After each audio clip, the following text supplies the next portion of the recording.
Yo, what's good? What's going on, everyone? Everyone, welcome back to another video, man. Without further ado, man, make sure you like, comment, subscribe, share the video out, put that notification bell on and set it to all so you do get notified when I drop more and more videos and content alike. So, let's hop into this. By the title of the video, you already see we're talking about the Healing Arena Loadout, okay? Healing for PvP with electricity, you know what I mean? You saw that little rhyme there, I know. But yeah. We're here to talk about that right now. I'm going to give you all a build, a loadout, and 2 ways to spec for arenas, depending on how you want to go about it. Let's go ahead and hop into this bad boy, okay? Now, in terms of gear, it's whatever PvP gear you got. The higher PvP gear, the better. If you're not that high in the PvP gear, you do get buffed up to be kind of relative and whatnot. So definitely keep that in consideration. In terms of trinkets and whatnot, and artifacts, they will not count. Only trinket that will count is this breakout trinket, and the only soda will count is this soda right here that you can get both of these from the actual PvP vendors, okay? In terms of stats, is what I'm looking like right now. I'm not the highest in gear. Actually, I got a little Gotham Knight Elemental Android. I kind of stopped, didn't get the full set. But I'm, getting it slowly but surely whenever I PvP and whatnot to test out these loadouts and guides and things of that nature. But you can see my stats there, okay? Now, we're not going to talk about augments because they're not going to matter. They're not going to count. Not going to talk about affinity mods because they're not going to matter. Not going to count. Not going to talk about allies. Not going to matter. Not going to count. And arenas is very like bare bones, okay, before everything got implemented in the game. Now, in terms of weapons, you're pretty much going to pick whatever one that you would like. I go martial arts just because I used to always use it back in the day, and I still like it. It's a pretty good weapon. I would say average to above average. Bow's about good average. Brawling can be good, and I would say it's slightly below average because it is slower. But if you're able to get everything off and be pretty good with it, then it can even be above average, okay? Dual pistols is a little below average, not going front. Most people just get a little confused on how dual pistols actually work and think that you're more doing ranged attacks when in actuality you're doing more melee attacks. Okay, so keep that in mind. Hand blasters is pretty good, pretty average, but it only has a few melee options, so definitely keep that in mind as well. One-handed is very good. I'm not gonna front. It is above average with only very little actual ranged, which you don't really need range because you just pretty much do the hold one there. Rifle is still good, still cheesy. You do this little overhead slam, especially when you up mastery it on up. It's pretty much gonna be good. Shields pretty much the exact same way because you can tap and hold. And as you see, there's combos where you do 4, 5 taps, 6 taps and hold.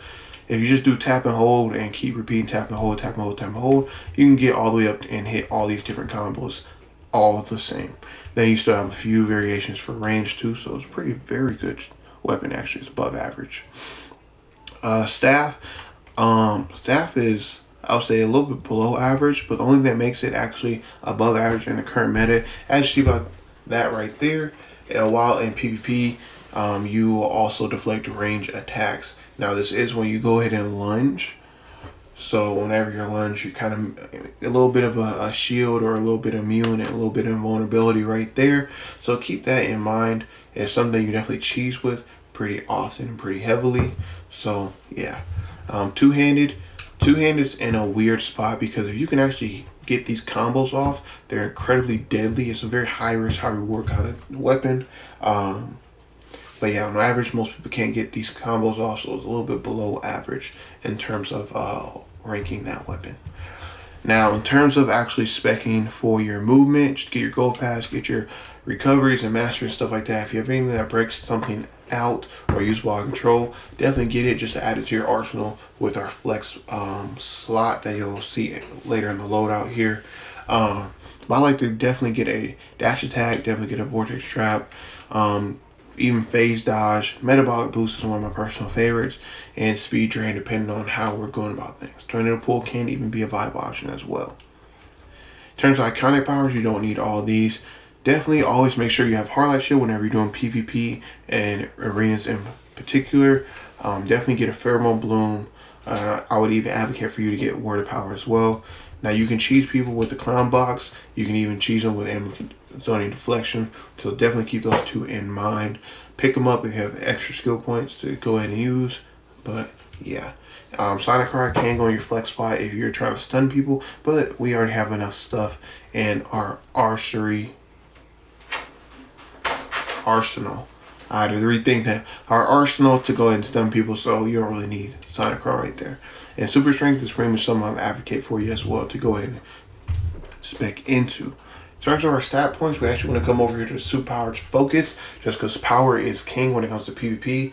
If you are not able to utilize your abilities, put more power out, or put more healing out based on you having power to do your abilities, break out of, different CC effects that may be on you, whether you're getting knocked down, need a block, or whatever the case may be. Superpower is pretty much going to be way to go. Now, this is what I mean by there's 1 to 2 ways to spec. The first way is pretty much getting your normal critical healing chance, critical healing magnitude. Then I would even advocate for you to get critical attack chance, critical attack damage, once you have a little bit extra skill points. And if you're kind of on the lower end of skill points, this way actually helps you out. That's how it's designed to be anyways. Which is pretty much at every 10 skill points you put in one of these bottom 2 stat trees, pool, whatever you want to call it, down here, you will get a buff. But the buff maxes out at 100.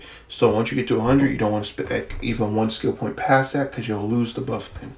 And the buff is pretty much going to give you more of whatever stat it is. So 100 skill points into the restoration here is going to give you more restoration than you specking 340 skill points into it when it comes to arenas, based on how the arena buffs are currently in the game. Okay. So that's why I have the spec like this currently. Now, another thing that you could go ahead and spec like is just playing out normal, which is pretty much, to me, for PvP, will get your critical healing chance and magnitude, critical attack chance and damage, and then you'll come down here to get main power, and you'll only put a little bit into restoration, okay? Because restoration, although it is what's needed to go ahead and keep you healing and being very effective healing, a lot of times you're gonna need more might, really you're gonna need more power to keep outputting and keeping up with the low power pool that PvP and arenas give you. Okay, now definitely get your 1 at least into dominance. Ideally you want to spec into 10, just get a nice little boost with that percentage boost that you'll get at the 5 and 10 skill points, which is 2%. And in doing so, it'll help your healing increase slightly and your shield to have a higher health pool, health bar, health duration, however you want to call it. It's going to help your shields be a lot more tankier. Definitely get you at least 5 to 10 in health. If you're a little limited on skill points, at least spec the 1 into it. Spec the 1 to bite. Spec at least 1. I'm gonna spec 5 here in a little bit once I get my skill points up a little bit, and to precision as well. Okay, you pretty much follow suit as I've done here. So main power first, restoration second. Still get 1s in all the other ones, and then get your little bit of dominance, get some health, and get precision. After precision, say you've done that, get you a little bit more vitalization, so you're able to keep that power up to keep those heals on out. Now, in terms of actual loadout, you're actually going to see it's pretty much going to be a very simple loadout and very similar. We're still going to have Hardlight Shield and Flux here for our last 2 slots, just because shields are very key in the meta of PvP. Now, there's not much of PvP at all, but in the current meta, shields definitely do matter. So use your Flux, use your Hardlight Shield. They're going to be very, very good to use in the current state of the game. Now, you want to use Arc Lightning not only for the damage it does, the stun that it does on your enemies, and the healing it does to you and your allies, but it's just overall, it's just amazing power. 200 power cost, pretty cheap, pretty good cooldown, fantastic ability just to always have on your arsenal, whether you're DPSing or healing there. Electro Burst is going to be our flex one. Now, it's definitely one of the best burst damage. Well, it is the best burst damage that Electro has to offer. If you think of it for other powers of nature, it's more like Savage Growth, where it doesn't need a PI to be great. It's just top tier already. Okay, now it is a very short melee range abilities. Definitely keep that in mind. But even if you do not hit anyone whatsoever at all, it still will heal you and your group members as long as you're in line of sight. Okay, definitely keep that in consideration. Now, it does have a little bit of CC with that knockdown that it can do to your enemies, and paired with that damage and the healing, it's a fantastic ability to add to our arsenal. But it's also something that we can sub in and out as need be, since it's a 300 power cost. Okay. Now, my apologies, y'all. Bioelectric Surge is our priority heal, and it's pretty much going to be the cheaper heal that we're going to be able to spam out if need be. Say if we're really getting whooped on, we're a person not getting whooped on, maybe our partner is, go ahead and throw a few Bioelectric Surges out with other abilities as you see fit, and it should be good. Okay. Now, another thing that you could do that will cost you a lot more power is put in Biocap. Biocap is a very good burst heal, but it also has that pretty much that Page of Destiny, before Page of Destiny was a thing, kind of deal where health falls below 45%. It's going to shoot them back up to almost full. Okay. Galvanize is okay, but since our restoration and our health and our power and stuff like that is so limited with PvP and arenas, it's not going to be a very viable option for a lot of most cases, especially when you get beat on and whatnot. Just so you're aware. Electrogenesis is going to be one of our favorite abilities to use. It's going to be on one of ourselves and one of our allies, and just be able to heal us like crazy. It's one of the best dots when it comes to the damage side of electricity, and it's one of the only dots that electricity has on the healing side. So it's an incredible, very good dot, very strong dot. It's only downfall of why we don't use it in PvE that much, because it only goes to one other person besides us. Now, mind you, if we stand next to each other, we'll have two dots rocking off, and it's pretty good in terms of like nodes and back caves and stuff like that play. But yeah, other than that, it's pretty good all around. You definitely want to have this in your arsenal. I would say, if anything, you can definitely switch out either Electro Burst or Bioelectric Surge, depending on how you want to play it. If you want a little bit more safety net, use Biocapacitor there. If you want a little bit more damage, you definitely throw in a Vortex Trap. If you're not super speed, still throwing that Tesla Ball to keep them being stunned and helping your group out altogether by wasting your opponent's power. You can even throw in a little bit of Supercharge, throwing a Word of Power if you got it. Maybe a Metabolic Boost if super speed. If you're not super speed, you can go ahead and get a Pheromone Bloom. Maybe you realize you and your partner are beating up on the people and they're trying to run away. Use a Speed Drain. They can't run that fast then. You know what I mean? There's plenty of options for you to do. The dash attack's a good one even altogether, okay? And yeah. So that is it in terms of my healer build and loadouts. I did show you a few variations, a couple ways to spec as well for those arenas. So definitely keep that in mind. Give them a try. I've done pretty well. Have not really lost that many matches altogether. More matches I lost were more like my partner dipped out and I was just left to fight two people or three or four or whatever by myself. So yeah, without further ado, make sure you like, comment, subscribe. Try these loadouts out from the videos. Leave a comment section.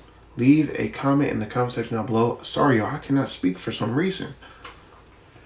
Let me know how I did. Let me know how these loadouts are for you. Give me a little constructive criticism to work on, and we can go from there, okay? Try these loadouts for yourself if you're electric. Get back in the PvP scene, y'all. It's not the greatest, but it's still pretty fun. I'm not going to front. Sometimes it can be frustrating, but you'll be able to adapt to how PvP is now played in DCUO. And without further ado, peace and shalom. Stay tuned to my next videos.